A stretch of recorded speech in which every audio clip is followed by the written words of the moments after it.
নমস্কার বন্ধুরা, তোমরা সবাই কেমন আছো? আশা করি সবাই ভালো আছো। আমরাও ভালোই আছি। তো আমরা এই দেখো আমাদের পুরনো বাড়ি, এখানে এসেছি।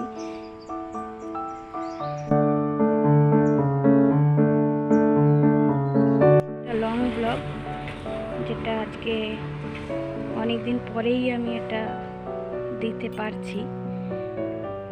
তো ভয়েস দেওয়ার একটা প্রবলেম ছিল, সেই প্রবলেমটা এখনও আছে। আমার ভয়েসটা হয়তো তোমরা খুব আস্তে আস্তে শুনছো। এক তো আমার ভয়েস ঠিক না, তাও আজকে একটু চেষ্টা করে দিলাম ভয়েসটা। তো দেখো, এটা হচ্ছে আমাদের ঘর, পুরানো বাড়ি আর কি, বাড়িই বলতে পারো। আমরা এখানেই থাকতাম, তো হাজব্যান্ডের ট্রান্সফার হয়ে গেছে, তাই জন্য এই ঘরটা ছেড়ে দিতে হয়েছে। এটা আমাদের নিজেদেরই ঘর। তো আমরা এখানে এসেছি, আমাদের টুকটাক কিছু জিনিসপত্র আছে, সেগুলো নিতে এসেছি। দু একদিন থাকবো, তারপরে চলে যাব এখান দিয়ে। আবারও আমাদের যেখানে পোর্টব্লেয়ারে বাড়ি যেটা, সেখানে চলে যাব। এখানে কদিন এসেছি, দেখো আমাদের বাড়ির অবস্থা সব ভেঙে চুরে একদম কি অবস্থা হয়ে গেছে ঘরের। আমরা থাকতে একটু ভাঙাচোরা ছিল, কিন্তু এখন কেউ না থাকাতে ঘরের অবস্থা আরো বেশি খারাপ হয়ে গেছে। এটা হচ্ছে বাইরের, ভিতরে তোমাদের দেখাবো। দেখো আমাদের পাশের বাড়ি এটা, ওই যে দেখা যাচ্ছে টিনের ঘর।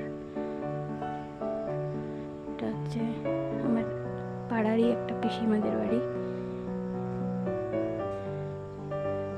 আর ওই যে একটা আমার মামি বাড়ি, মামা বাড়ি, মানে পাড়ার। এখানে আরো এরকম অনেক বাড়ি আছে। ওই দেখো, ওই যে আর একটা বাড়ি দেখা যাচ্ছে, ওইটাও একটা মামা আর কি, পাড়ার মামা বলি আর কি, মামা বাড়ি। আর এই যে এই ঘরটা দেখছো না, টিনের ঘর, এই ঘরে যে একটা মেয়ে আছে, মানে দুটো ফ্যামিলি, দুই ভাই থাকে। তো ছোট মেয়ে, 3 ভাই। তো ছোট ভাই তো থাকে পোর্টব্লেয়ারে, বড় ভাই মারা গেছে। মেজো যেই ভাই, সেই ভাইয়ের যে মেয়ে আছে, 12তে অনেক ভালো পার্সেন্ট করেছে, 90% করেছে। এই দেখো এখন যাচ্ছি ভিতরে। ভিতরের অবস্থা দেখলে তো তোমাদের কারোরই ভালো লাগবে না। দেখো এই যে এটা হচ্ছে এই ডিজাইনটা যেটা দেখছো, এটা হচ্ছে আমার হাজব্যান্ডেরই বানানো। নিজে স্টেনসিলস বানিয়েছে, নিজেই পেন্ট করেছে, সব নিজে করা এই সব ডিজাইন। এই যে দেখো মেয়ের পুরনো স্টাডি টেবিল। এই যে এই রুমটাতে আমরা থাকতাম আগে, এটা ছিল আমাদের রুম। সেই রুমের এখন অবস্থা দেখো।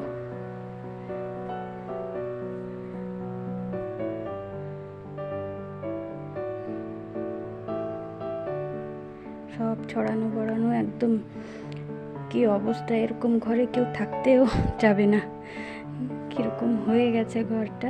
অবশ্য গুছিয়ে রাখলে ঘরটা অনেক সুন্দর লাগে দেখতে। এই যে এটা হচ্ছে আমাদের রুম ছিল, এটা হচ্ছে ড্রয়িং রুম। তারপরে এটা হচ্ছে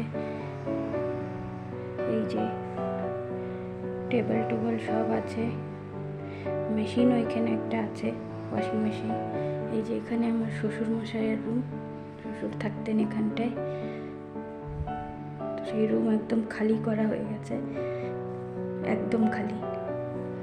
তারপরে এখানে আছে এই যে এই রুমটা, আমার বড় ননদ থাকতো বিয়ের আগে, বিয়ে যখন হয়নি তখন এই রুমটাতে থাকতো। এই দেখো ভাঙা কুলার, একটা ভালো কুলার, সব কিছু রয়েছে এখানে। অনেক কিছুই আছে যেগুলো আমরা নিয়ে যাব, কিছু কিছু আবারও রেখে যাব, পরে মাঝে মাঝে কেউ আসবে ঘরে তখন। এইটা হচ্ছে আমাদের কিচেন। দাঁড়াও লাইটটা অন করে নি। এই দেখো কিচেনের অবস্থা দেখো, সব খালি, কিচ্ছু নেই কিচেনে। এই সিলিন্ডারটাও, এটাও আমাদেরই সিলিন্ডার, এটাও ট্রান্সফার করিয়ে নিয়ে যেতে হবে এবার। যাবে হাজব্যান্ড 2-1 দিনে গিয়ে ট্রান্সফার করিয়ে আনবে। এটা হচ্ছে পিছনের দরজা, পিছনের ডোর। এই দেখো পিছনের বাথরুম একটা কি অবস্থা এই বাথরুমটার। এইখানে আমাদের বাইরেই বাথরুম টয়লেট সব বাইরে, ওখানে পোর্টব্লেয়ারের বাড়িতে সব ভিতরে রুমের সাথে অ্যাটাচ করা, কিন্তু এখানে সব আগেকার দিনের বাড়ি তো, তখন একটু বানাতেও অসুবিধা হচ্ছিল, টাকা পয়সার ব্যাপার ছিল, তাই জন্য এরকম বানিয়েছিল, ঘরের সাথে সিস্টেম ছিল না বানানোর। তো এটা হচ্ছে পিছনে, পিছনে আমাদের জায়গা আছে, পাহাড়, সুপারি গাছ সব লাগানো আছে, পরে এক সময় দেখাবো। যাওয়ার আগে অবশ্য ভিডিও বানিয়ে নিয়ে যাব, তোমাদের দেখাবো। তো বন্ধুরা, এই ভিডিওটা এখানেই শেষ করছি। এখন আমাদের জলেরও খুব প্রবলেম হচ্ছে, 2 দিন পরে 1 দিন জল দিচ্ছে। তো কারেন্ট না থাকলে আবার আমরা মোটর চালাতে পারছি না, জল তুলতে পারছি না। গতকালকে জল দিয়েছিল, তো আমরা খুব কষ্ট করে জল তুলেছি, কারণ কারেন্ট ছিল না। তো কতগুলো জামা কাপড় রয়েছে, সেগুলো ধুতে নিয়ে যাবো। সামনের যে বাড়ি একটা দেখালাম, সেই বাড়িতে এখন যাব। কতগুলো জামা কাপড় আছে আমাদের, সেগুলো ধুয়ে নিয়ে আসব। তো আমি যাই, সেগুলো করে টোরে আসি, আবার তোমাদের সঙ্গে দেখা হবে নতুন একটা ভিডিওতে। তো প্লিজ তোমরা আমার চ্যানেলটা সাবস্ক্রাইব করে কমেন্ট করো, লাইক শেয়ার অবশ্যই করো। তো আজকে এই পর্যন্তই, বাই, টাটা।